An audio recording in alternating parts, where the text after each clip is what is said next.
कुरुक्षेत्र के B R international चौक पर भारतीय किसान यूनियन शहीद भगत सिंह ने हरियाणा के सीएम नायब सैनिक का पुतला फूंककर अपना आक्रोश व्यक्त किया। किसानों ने आंदोलनकारी किसानों की रिहाई की मांग की और बीते दिनों सिरसा में सीएम द्वारा प्रदर्शनकारियों को उपद्रवी कहने पर रोष व्यक्त किया।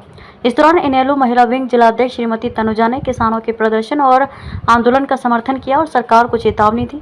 तनुजा ने कहा कि सरकार किसानों के साथ अन्याय कर रही है। सरकार ने कृषि कानूनों के विरुद्ध किसानों के आंदोलन के दौरान उनसे एमएसपी गारंटी कानून बनाने का वादा किया था, परंतु बाद में मुकर गई। उन्होंने कहा कि भाजपा राज में विकसित भारत के नारे दिए जा रहे हैं, परंतु देश का जवान और किसान आज सड़क पर धक्के खाने को मजबूर है।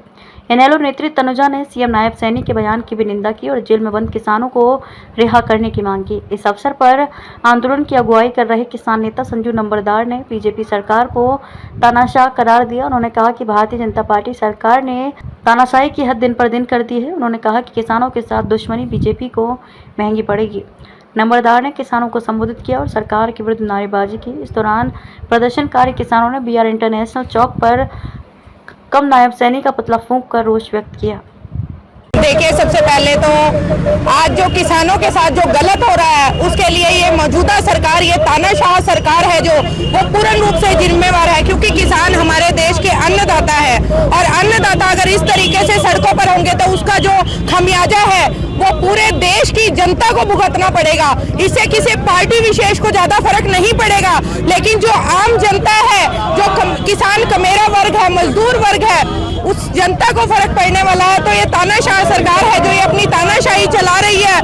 किसान अगर धरने पर बैठे आज अपने हकों की मांग कर रहे हैं, लेकिन अहंकार में रुझे हुए ये लोग, सत्ताधारी लोग, ये तानाशाही लोग लोगों को आज परेशान करने का काम कर रहे हैं, जनता को परेशान करने का काम कर रहे हैं। जनता ने इन्हें अपना नेतृत्व करने के लिए, अपनी सुख सुविधाओं के लिए इनको चुनकर सत्ता की कुर्सी पर बिठाया था, लेकिन आज ये उसके विपरीत जनता को परेशान, चाहे वो कर्मचारी वर्ग हो, चाहे वो किसान वर्ग हो, चाहे वो मजदूर वर्ग हो, चाहे वो गांव के सरपंच हो, कोई भी वर्ग है। और यहाँ तक कि मैं महिला हूँ, महिला होने के नाते हमारी महिला खिलाड़ियों तक को इन्होंने धरना प्रदर्शन के लिए मजबूर कर दिया। तो ये तानाशाह सरकार का हमें विरोध करना होगा, न केवल विरोध करना होगा, अब की बार इसे सत्ता से बाहर करना होगा। और चौधरी अभय सिंह चौटाला जी, क्योंकि इंडियन नेशनल लोकदल की बात हो रही है, तो इंडियन नेशनल लोकदल का समर्थन हमेशा से किसानों के साथ रहा है और हमेशा से किसानों के साथ रहेगा, क्योंकि किसान कमेरे की अगर बुलंद आवाज आज के समय में कोई है तो वो चौधरी अभय सिंह चौटाला जी हैं।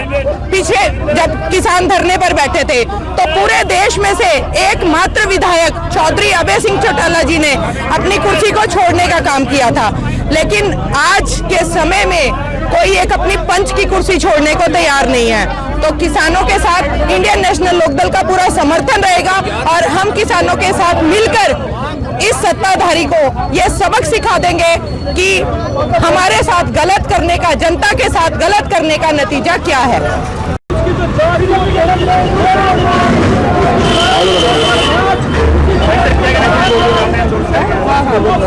भाई साहब, ये जो हमने सरकार को पहले अल्टीमेटम दिया था कि हमारे जो 3 किसान जेल के अंदर बिना बेकसूर डाले हुए हैं, नवदीप जलबेटा, अनीस कक्कड़े के लड़का हो रहा है हमारे से, तो इन तीनों को रिहा कर दिया जाए और बेशर्त रिहा करे, कोई जमानत नहीं, कुछ नहीं, इनसे मुकदमा हटा दिया जाए और उनको रिहा कर दिया जाए। और अगर सरकार 9 तारीख तक इनको रिहा नहीं करती है तो हम रेलवे ट्रैक बंद करेंगे। ये हमारी सारे जत्थेबंदी का निर्णय लिया है हमने। और बीजेपी का कोई भी लीडर गांव में नहीं घुसने देंगे, चाहे एमपी का इलेक्शन हो चाहे एमपी का इलेक्शन हो, कैंडिडेट को गांव में नहीं घुसने देंगे, हर जगह बहिष्कार करेंगे। अगर वो रिहा नहीं करते तो आगे रणनीति क्या रहेगी? 9 तारीख को तो एग्जाम करेंगे, इसके अलावा 9 तारीख को मतलब रेलवे ट्रैक को जाम करेंगे, उसके बाद तो हमारी रणनीति यही है। अभी चुनाव है, किसी भी उसको कैंडिडेट को गांव में नहीं घुसने देंगे।